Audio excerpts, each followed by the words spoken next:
Awakening to your authentic self, individuation, presence, and freedom from the ego. You've done the seeking, the books, the teachers, the practices, the sleepless nights questioning everything. You know the territory. This isn't another promise of enlightenment or final answers. This is something more honest. What I've discovered that actually works. A practical foundation for living authentically, for staying conscious in the chaos of ordinary life. Consider this a bridge, from the years of inner work to the daily reality of being human, from searching to actually living what you found. Yes, this is my story. These are my experiences, my revelations, my truth with a capital T, earned through my specific life, my particular challenges. But if you're watching this, you're likely asking similar questions. Who am I really? Why am I here? And when you're genuinely seeking those answers, something interesting happens. Our paths start to overlap. Your unique journey and mine, they touch at certain points. Not identical, but resonant. We're connected in ways that go deeper than circumstance. I now view my life through three distinct, yet holistically integrated dimensions of self. My authentic self is one who consciously weaves together the process of individuation with the practice of presence, remaining awake in as many moments as possible, aware of the ego's gravitational pull on the self, yet not bound by it. My authentic self, void of ego, engages in life consciously and presently, knowing and feeling my connection to spirit and source, moves through the world without performance or pretense, beholden to no one, exercising the freedom to simply be, holds the awareness that we are all interconnected with every living creature, as above, so below, welcomes life's obstacles as invitations to learn and evolve, recognizes that the faults I perceive in others are mirrors reflecting my own shadow self, meets others with the understanding that while we are beautifully unique, we are fundamentally alike, fellow travelers on the same journey. I called this a bridge, from inner work to daily reality, from searching to living. Let me show you what that bridge is made of. The foundation, the load-bearing structure underneath all those principles I just described, came into focus through one realization. I had been living my entire life in reaction to others. Not obviously, not consciously, but in countless small choices made to earn approval, avoid judgment, or measure up to some imagined standard. Jung called the process of breaking free from this reactive pattern individuation, and it became the practical answer to all that seeking. Not another concept to understand, but a specific awareness to practice. Distinguishing between choices that arise from my authentic nature and choices made in response to the expectations swirling around me. Individuation. Through years of necessary struggle, I have come to understand what it truly means to individuate, to live authentically according to one's own nature rather than in reaction to others. This means making choices neither to please nor to mirror those around me, and freeing myself from the compulsion to possess what others have or avoid what they lack. This formulation captures Jung's concept of individuation, the lifelong process of psychological differentiation, where one separates from collective expectations and projections to discover and actualize the true self. Jung would emphasize that this struggle is not merely worthwhile but essential, the central task of the second half of life, and that it requires withdrawing projections, confronting the shadow, and integrating unconscious contents rather than living according to the persona or in identification with external objects and comparisons. Until now, I have lived as a habitual people pleaser, making decisions not from my own center, but in reaction to others, seeking their approval, imitating what I imagine confident people do, chasing validation and admiration. I can now see clearly that in doing so, I betrayed myself. I failed to look inward, to trust the inner voice, to honor my own choices independent of external judgment. Only by following one's own path, regardless of others' approval or disapproval, does one truly individuate. Only then can we exercise genuine freedom and move through the world in alignment with our authentic nature. This is how we discover our particular purpose and experience the deeper connectedness Jung called participation mystique. Living in synchronicity with the self, attuned to the meaningful patterns that reveal life unfolding as it must. Following one's authentic path means refusing the trap of comparison, neither diminishing oneself through inferiority nor inflating oneself through superiority, but engaging with others as equals on different journeys. This understanding aligns with Alfred Adler's individual psychology and the separation of tasks. It is not my responsibility to ensure others like me, approve of me, or praise me. That is their task, not mine. I have no right to interfere in their tasks, nor they in mine.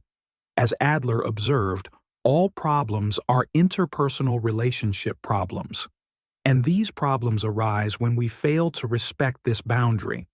Feelings of inferiority and superiority are both attempts at control, vertical relationships where we position ourselves above or below others. To live authentically requires recognizing the separation of tasks and engaging with others horizontally, as equals. The same in worth, different in nature. When we relinquish the need to control how others perceive us, we free both ourselves and them. We can then form genuine connections based on mutual respect rather than judgment, comparison, or the exhausting pursuit of validation. The self beyond ego. In this video, I am not interested in taking a deep dive into the many facets and abnormalities related to the effects of being submissive to one's ego. Instead, I am concerned with sharing my insight into how I have arrived at a statement that guides me in my daily living as a largely conscious being. I would love to have created my own statement that articulates what I now realize, but none that I have encountered more succinctly captures what I now know than the words of Alan Watts. He wrote, "Man is given the sense of freedom to be what he is at this and any moment, free to be both the highest and lowest that is in him. This results at once in a great relaxation of psychic tension."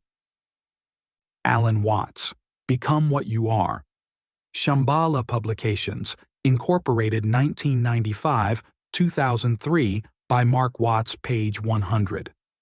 This statement has become my compass, not because I lack my own understanding, but because Watts articulated with such precision what I had come to know through my own journey. The profound relaxation he describes, the freedom to simply be without the constant striving to prove or perfect ourselves, is what I have discovered in moving beyond the ego's grip.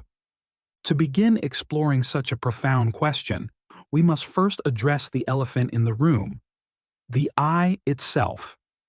It is this very concept of I that generates much of what Buddhism identifies as suffering. The I is inseparable from the ego, that restless part of us that constantly seeks outward, distracting the self from the inward journey where answers have been waiting patiently all along. Alan Watts. The ego as hallucination. Alan Watts described the ego as a social institution with no physical reality, comparing it to how the word water is merely a noise symbolizing liquid without being the liquid itself. He characterized our sensation of being an ego inside a bag of skin as a hallucination, one that prevents us from seeing that cherishing the ego is to cherish misery. Watts argued that our normal sensation of self is a hoax, or at best, a temporary role we play with our own tacit consent, like a willing participant in hypnosis. He emphasized that the most strongly enforced taboo is the taboo against knowing who or what you really are behind the mask of your apparently separate, independent, and isolated ego. The paradox Watts illuminated is profound. We cannot eliminate the ego because it doesn't truly exist. The very act of trying to get rid of it reinforces the illusion of its existence. Instead, liberation comes through recognizing its illusory nature. We do not come into this world, we come out of it. As leaves from a tree, every individual is an expression of the whole realm of nature, a unique action of the total universe. Eckhart Tolle, The Egoic Mind and Presence. Eckhart Tolle describes the egoic mind as our complete identification with the voice in our head, the incessant stream of involuntary thinking and its accompanying emotions, to such a degree that we may be described as possessed by our mind. According to Tolle, the ego is driven by fear of being nothing, which it attempts to alleviate through identification with material possessions, thoughts, and emotional elements. Tolle explains that the mind constantly looks not only for food for thought, but also for food for its identity, its sense of self. This is how the ego comes into existence and continuously recreates itself. The egoic sense of self needs conflict because its sense of separate identity gets strengthened through fighting against this or that, demonstrating this is me and that is not me. Yet the moment you become aware of the ego in you, it is strictly speaking no longer the ego, but just an old conditioned mind pattern. Awareness and ego cannot coexist. Your ego is threatened by your true being, because when you connect with your true being, you realize that you are not your ego. The path forward is presence, being fully awake in the now, where your true identity as pure consciousness reveals itself. Alfred Adler, The Social Self and Striving for Wholeness. While Watts and Tolle focus on transcending ego through awareness of its illusory nature, Alfred Adler approached the question of, who am I? From a different angle, one rooted in our social nature and creative capacity. Adler called his approach individual psychology because he believed every human to be an indivisible whole, insisting that a person be treated as a unified, goal-directed entity rather than a set of conflicting drives or parts. Unlike Freud's emphasis on instinctual demands, Adler argued that human psychology is guided by goals and fueled by a creative force, with our personality explained teleologically, parts of the unconscious self working to convert feelings of inferiority to completeness. Adler stressed human social embeddedness, arguing that well-being is linked to belonging and contribution to the community, a concept he called social interest or Gemeinschaftsgefühl. Adler believed that if everyone was treated equally, people would work together instead of constantly competing, and their efforts would be less focused on neurotic self-interest and trying to prove their own worth. Instead, they would use their energies to contribute to society. In Adler's view, the question, who am I, is answered not by eliminating the ego, but by redirecting it towards social contribution and recognizing our inherent interconnectedness with others. The convergence, beyond separation. Though these three theorists approach the question from different traditions, Watts from Eastern philosophy, Tolle from spiritual awakening, and Adler from psychotherapy, they converge on a fundamental truth. The separate, isolated I is a construct that obscures our deeper nature. Whether we call it the dissolution of ego, the awakening to presence, or the development of social interest, the journey asks us to move beyond the narrow confines of the separate self. Who are you without the stories you tell yourself? Without the roles you play? Without the constant need to prove, defend, or enlarge the I?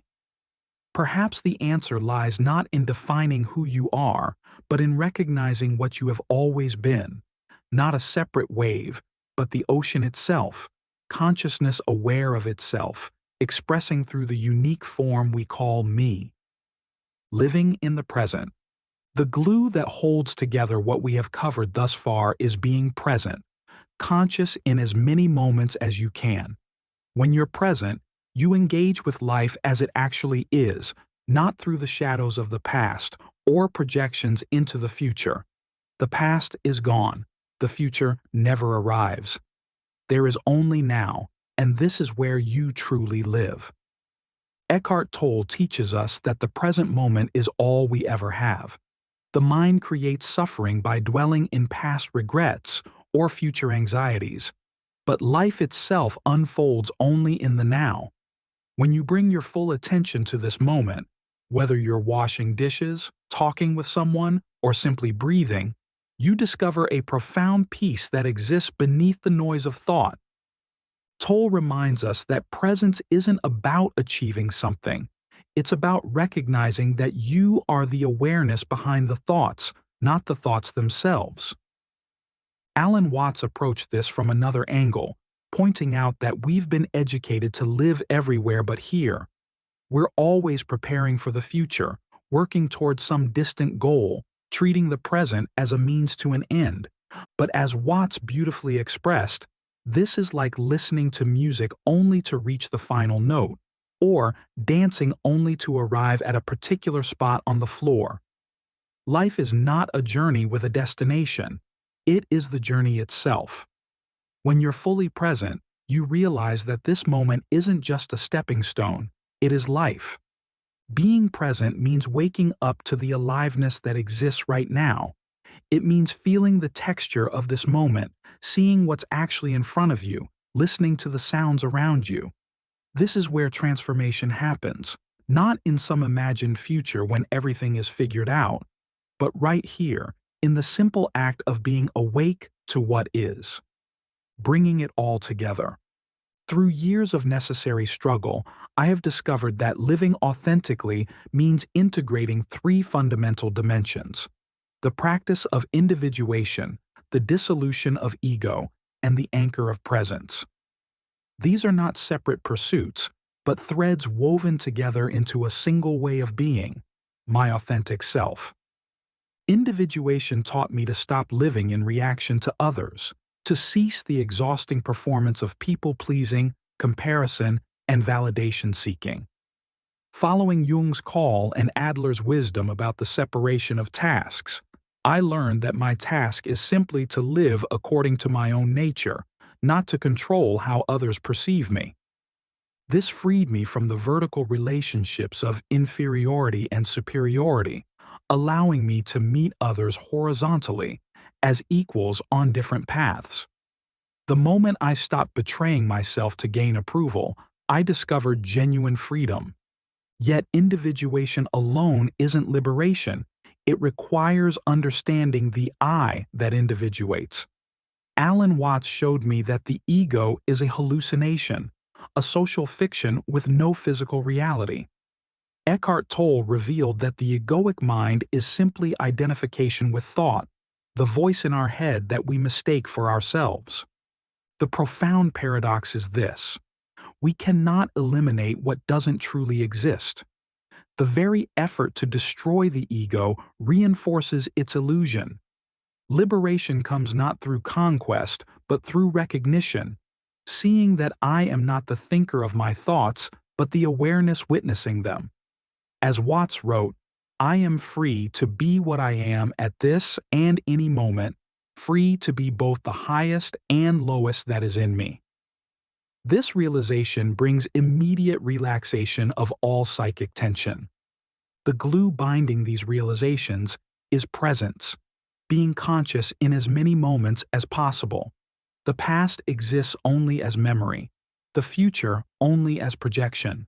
Life unfolds only now. When I am present, I engage with what actually is rather than the stories my mind weaves about it. Toll taught me that beneath the noise of thought lies profound peace. Watts reminded me that life isn't a journey towards some destination.